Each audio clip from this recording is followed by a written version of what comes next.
everybody fills out their normal bracket. You're just picking winners. You're getting to the end. You're seeing how many you can get right. Well, there are other ways in which you can go in, and there will be other ways in which you will be able, especially if you're kind of a savvy bettor, that you can go in and try to get some money down, if you will, on some of the tournament stuff that's going on out there. And so first of those is a Survivor pool in the NCAA tournament. And basically what this comes down to, Ben, is that you go in, you select one team, per day. And when you do that, you move on as long as your team moves on. Now, each team can only get picked once throughout the tournament, and you continue to move on with those type of tournaments. Have you ever played one of these Survivor pools? And again, same deal as we have in NFL Survivor, in which, hey, you can only use a team once, so some strategy really does come into play.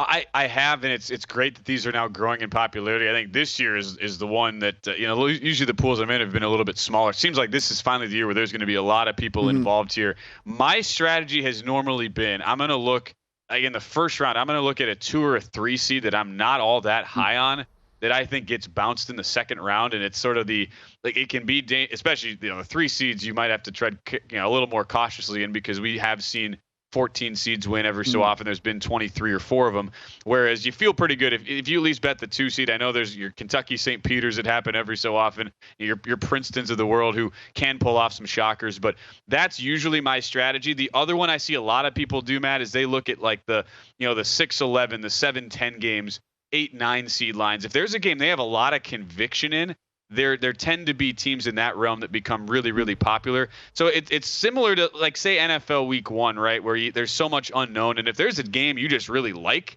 you might as well. Like, I think there's no reason why you shouldn't just go ahead and play that as if it's a single bet, and you're kind of doubling down on your already existing position. But if there's not one in that kind of category, I more look at, okay, I don't obviously want to burn my 1 seeds that I like. Yeah. I want to look at good teams that I'm not high on to make deep runs, and I'm going to use them early on. Yeah, I like it a lot. High win probability early on, but teams that I'm not in love with. Maybe you find a really difficult region, right? And you go in and, like you said, you play that 2 seed or you play that 3 seed early on, Ben, but you don't think that they really have a chance to get to the Final Four, given the region that they're in. So that's kind of one way to go about that. Now, one that you've probably heard of, but maybe you've never been a part of, is a Calcutta Pool. So you go in and you bid on these teams auction style. So each team has a value, and what that value is up to the people that are actually playing the Calcutta, because when it's all said and done, there's no salary cap here. This is, if however much you want to pay for a team, you can pay for a team. And the way you win money here, Ben, is when the team win games. So whichever team that you bid on and actually becomes your teams throughout the course of the tournament, each win gets you a portion of the total pot. The later rounds are worth bigger percentage of the pot than the earlier rounds are on here. And so, as you would expect, like, the bigger seeds can pay off with just a win or two, whereas kind of the shorter seeds, you need them to make a run, because you need them to pay off later on as they get deeper into the tournament. But these Calcuttas are super, super fun.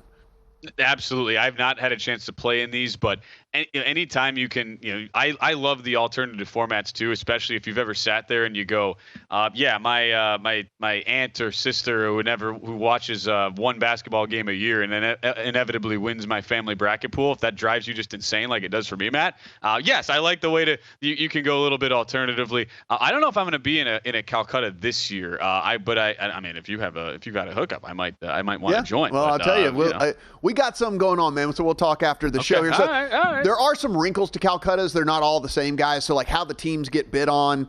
Sometimes they do it by region. Sometimes they do it randomly. Sometimes they'll do it where people nominate teams to get bid on. So just remember that. You make sure that you know your house rules. Sometimes they to try to get some of the seeds to the lower seeds to get more bids, they'll couple them together sometimes. So sometimes you'll bid on a 15 and a 16 from a region, or sometimes even a 14, 15, 16 from a region, as opposed to each team being an individual bet, because again, they want these teams to get a little bit more money into the pool. So see if that, and other wrinkles you could do too is maybe, biggest blowout win or biggest blowout loss. So then maybe some of these like 16 seeds might actually get a little bit bigger of a bid because you think they're going to lose by so much in first round, or maybe some of the higher seeds can actually get a little bit more money bidding on them as well because you think that they might actually get the biggest blowout win. So something to think about with the wrinkles as these Calcuttas move on as well. But, a 1 or 2 seed in the same region, just think about this, guys. You don't want to build your portfolio like that because you're maxing out a team at 3 wins, right? And so, you're paying a ton of money for those teams, but really you're only going to get 3 wins out of one of those no matter what, because you're maxed out because they're going to end up going against each other. So try to diversify your portfolio in that as well. Ben, one of the other pools that's been out pretty recently here that I think is picking up some steam is the Pick X pools, which is basically you figure out how many different teams you want to play, right? So the commissioner of the league might say okay, everyone picks 5 teams or everyone picks 4 teams or something like that. And you pick those from the 64 team field here, 68 team field, however you want to go about it. And then when the players awarded the number of points equivalent to that team's seed throughout the rest of the tournament. And so, the teams can be picked by the same members. There's no restrictions on that, but it is an interesting way to go about this as well and fairly easy to understand for most people. Hey, you're picking 5 teams and whatever their seed is, that's how many points you get as they move forward. Exactly. I like these formats too because it's a little simpler for people to, if you're kind of wading in and you want a simpler way, but you don't want to feel overwhelmed. I think sometimes people can feel that way with the Calcutta style, Matt, and this it feels more like a draft, so to speak. And you can really isolate teams that maybe you like their draw and you're unsure about others, and you can kind of pass on those. Thanks for watching, but don't let the betting insights end here. If you want an extra edge this football season, you can get a month of VSiN Pro right now, absolutely free. That means access to our betting insights, analysis, and tools like our betting splits at 0 cost to you. Click the link in the description to sign up.